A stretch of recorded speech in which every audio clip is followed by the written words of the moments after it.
Hello दोस्तों, मैं हूं आपका दोस्त। स्वागत है आपका आर्या फिजिक्स पॉइंट पे। आज हम लोग करने वाले हैं बीएससी पार्ट 3 फिजिक्स पेपर 6 के ग्रुप बी का इंपॉर्टेंट क्वेश्चन है समरफील्ड थ्योरी। तो यूनिवर्सिटी में किस प्रकार का क्वेश्चन पूछा जाता है तो देखते हैं हम लोग। Given account of Sommerfeld theory of electrical conductivity of metals, discuss its importance. Second है आपका give the Sommerfeld theory of electrical conductivity. तो Sommerfeld theory of electrical conductivity, Summerfield calculated the electrical conductivity of metals by using Boltzmann transport equation and Fermi Dirac statistics. In order to calculate the electrical conductivity, he computed the distribution function in presence of applied field. Then he computed the current density in terms of the distribution function. Let us consider that the electric field Ex is applied to the metal in the direction of x-axis. The force upon an electron equal to क्या हो जाएगा minus e into ई x axis पे किया है इसलिए e x है। Hence Boltzmann transport equation in the relaxation time torque may be expressed as minus e into E x del f by del p x equal to minus F zero by torque. Here the difference between f and f zero has been assumed to be quite small and so that del f by del p x has been approximated by del F zero by del p x. Difference in दोनों का बहुत छोटा ले जाता है, जिससे कि del f जो डेल पी एक्स है वो del F zero by del p x के इक्वल हो जाए। ऑलराइट, तो प्लस क्या हो जाएगा plus e into E x del F zero by m into del v x. Minus minus cancel हो जाने के बाद क्या हुआ माइनस माइनस कैंसिल हो गया। तो plus e x by m del F zero by del v x equal to f minus F zero by two. Question 1 now 1 by m del F zero by del v x, e x को नहीं लेके 1 by m del F zero by del v x को क्या हो जाएगा 1 by m, और del F zero by del v x को लिख सकते हैं del F zero by del e into del e by del v x. Del e cancel हो जाता तो मान में कोई फर्क नहीं पड़ेगा। 1 by m del e by del v x को अलग कर दिए और इधर del F zero by del e हो गया। अब 1 by m del F zero by del v x को हम लोग लिख सकते हैं, इन पूरे को हम लोग लिख दिए v x del F zero by del e. Putting this value in equation 1 we get, इसको इक्वेशन 1 में रखते हैं। यहाँ पे क्या हो जाएगा f minus F zero equal to torque इस तरफ आ जाएगा तो मल्टीपल हो जाएगा माइनस टॉर्क ई एक्स तो पहले से था, इस पूरे का वैल्यू क्या हो गया था वी एक्स और ये del F zero by del e. Equation 2 we now calculate the current density. The numbers of electronic states unit per unit volume associated with an element dpx, dpy, dpz in momentum space including spin is the number of electronic states per unit volume associated with an element dpx, dpy, dpz in momentum space, p है तो momentum space भी होगा, including spin है 2 by h cube dpx, dpy, dpz in thermal equilibrium. And in the absence of electric fields, the average number of occupied states will be 2 by h cube f0p dpx, dpy, dpz. Listen, the average number of occupied states in thermal equilibrium and in the absence of electric field क्या हो जाएगा 2 by h cube f0p dpx, dpy, dpz। f0p आ गया in thermal equilibrium and in the absence of electric field के कारण, where f0p is the Fermi distribution function in terms of total momentum. The average number of occupied states in the presence of electric field Ex will be 2 by h cube fp dpx, dpy, dpz. In presence of electric field fp हो गया, where fp is the Fermi distribution function in the presence of field. Since the current density is the charge flowing per unit area per unit time, hence torque क्या हो जाएगा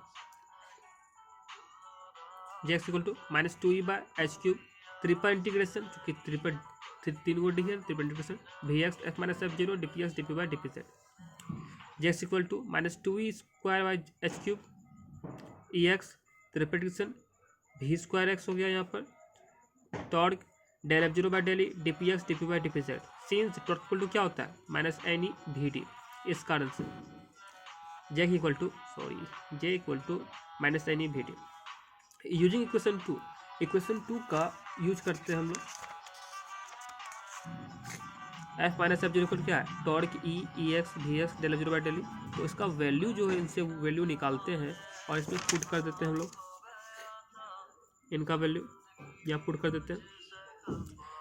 averaging over angle we know that v square x बराबर क्या हो जाएगा, average we square x क्या हो जाएगा, V square by 3 and D P S D P by D P equal to 4 pi P square into D P. तो इन सभी का वैल्यू इसमें पुट करते हैं तो क्या हो जाएगा, जैसे equal to minus 2e square by H cube into E X, zero to infinity है ही। यहाँ 3 पॉइंट तीन को डिफरेंशन था, 3D था तो 3 इंटीग्रेशन था, और यहाँ 1D है तो एक इंटीग्रेशन है। वी स्क्वायर बाई 3 किसका वैल्यू हो गया, वी स्क्वायर एक्स का। ये क्या हो गया, टॉर्क, और del H zero by del E, इन पूरे का वैल्यू क्या है, 4 pi P square into D P, इसको इक्वेशन 3 माने हैं। And E equal to P square by 2m है तो पी स्क्वायर बराबर क्या हो जाएगा 2m, और पी डी पी बराबर क्या हो जाएगा m into D. Substituting these value in equation 3 we get, इन सभी का वैल्यू हम इक्वेशन 3 में पुट करते हैं, और ये भी ये नहीं जानते हैं आप लोग, equal to half M V square equal to V square बराबर 2e पे वी नो डेट।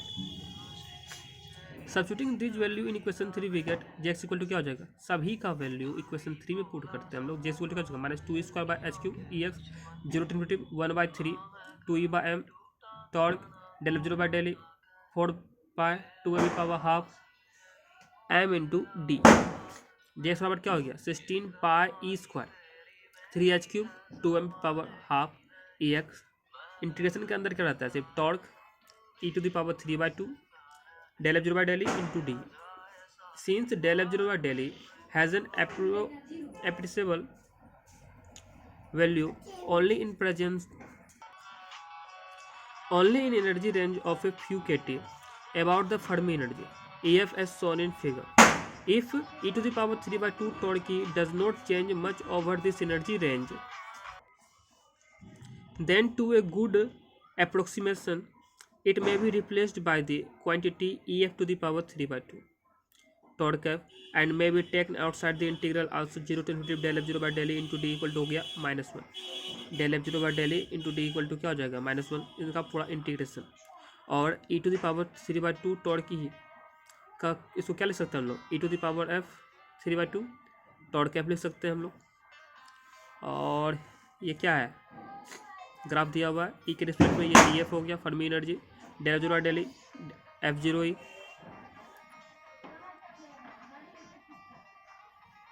ऑलराइट, तो वैल्यू पुट करने के बाद क्या हो जाएगा, J x equal to 16 pi E square 2m power half by 3h cube E X E F power 3/2 torque.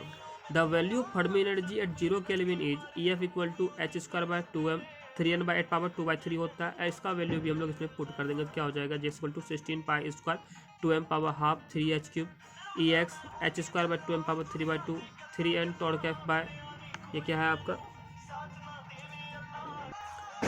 8 पाई। तो जे इक्वल टू क्या हो जाएगा, कैंसिल करने के बाद n square by torque f by m into E X. Here n is the number of electrons per unit volume. Hence the electrical conductivity is sigma equal to jx by ex equal to n square torque f by m ex कैसे हो जाता है n square torque f by m equation 4. It is observed that only the relaxation time of the electrons at Fermi level occurs in the expression for electrical conductivity. This region may be explained by figure. In this figure, इस figure में E x है, X Y X and V Y V X and V Y. तो हम लोग देखते हैं in this figure the full line circle represents the Fermi distribution for a two-dimensional case in the absence of an external field, and the dashed circle, ये dash circle जो है represents that in the presence of a field Ex applied along x-axis, the dash circle is shifted from full line circle because in the presence of Ex, the velocity of all the electrons is shifted by an amount of del Vs equal to Ex torque by m.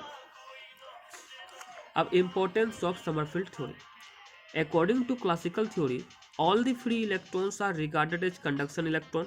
We know, according to classical theory, all the free electrons are regarded as conduction electrons. But according to Sommerfeld theory, only few electrons whose energies lie in the vicinity of Fermi level contribute to the mechanism of conduction.